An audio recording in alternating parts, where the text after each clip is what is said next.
नमस्कार, मैं शिवानी रतूड़ी लाइव में आपका स्वागत करती हूं। बिहार विधानसभा चुनाव के मद्देनजर सोमवार को मुजफ्फरपुर विधानसभा क्षेत्र में आयोजित जनसभा को संबोधित करते हुए उत्तर प्रदेश के मुख्यमंत्री योगी आदित्यनाथ ने कांग्रेस और आरजेडी पर तीखा प्रहार किया है।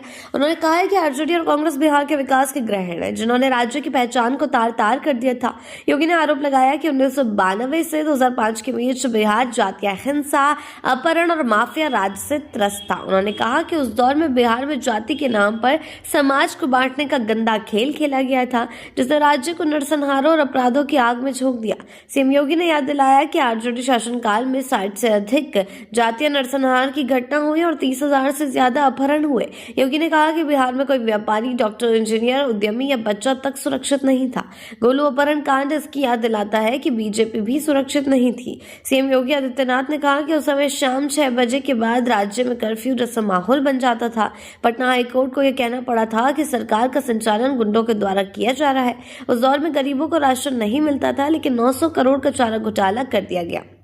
नौजवानों के भविष्य से खिलवाड़ हुआ, पेपर लीक उद्योग बन गया और कोई भी आईएएस और आईपीएस अधिकारी बिहार में कार्य करने को तैयार नहीं था।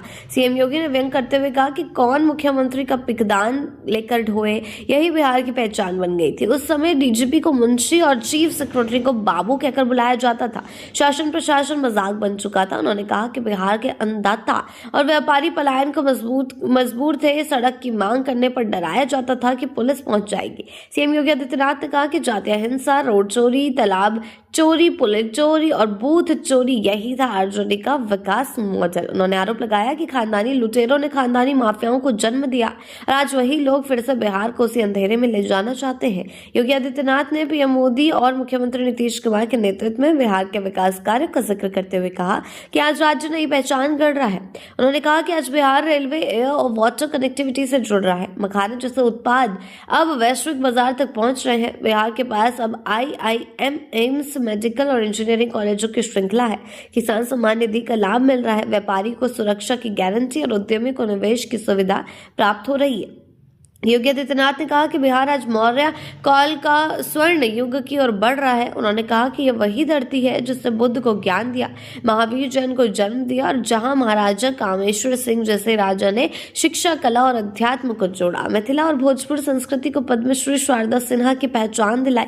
आज मोदी सरकार उसी पहचान को पुनर्जीवित कर रही है। यूपी के मुख्यमंत्री ने विपक्षी दलों पर धर्म और विरासत विरोधी राजनीति का आरोप लगाते हुए कहा है कि क्या लालू एंड कंपनी या कांग्रेस कभी अयोध्या में मंदिर या सीतामढ़ी में मां जानकी मंदिर का निर्माण करवा सकती थी। ये काम केवल एनडीए सरकार के नेतृत्व में ही संभव हुआ है और आगे भी ऐसे ही काम संभव होते रहेंगे जब अगर जनता उनको फिर से एक बार मौका देगी। ऐसी ही अपडेट्स के लिए जुड़े रहे हैं लाइव के साथ ही चैनल को सब्सक्राइब करना ना भूलें और हमारी फेसबुक और वेबसाइट के साथ भी जरूर जुड़ें।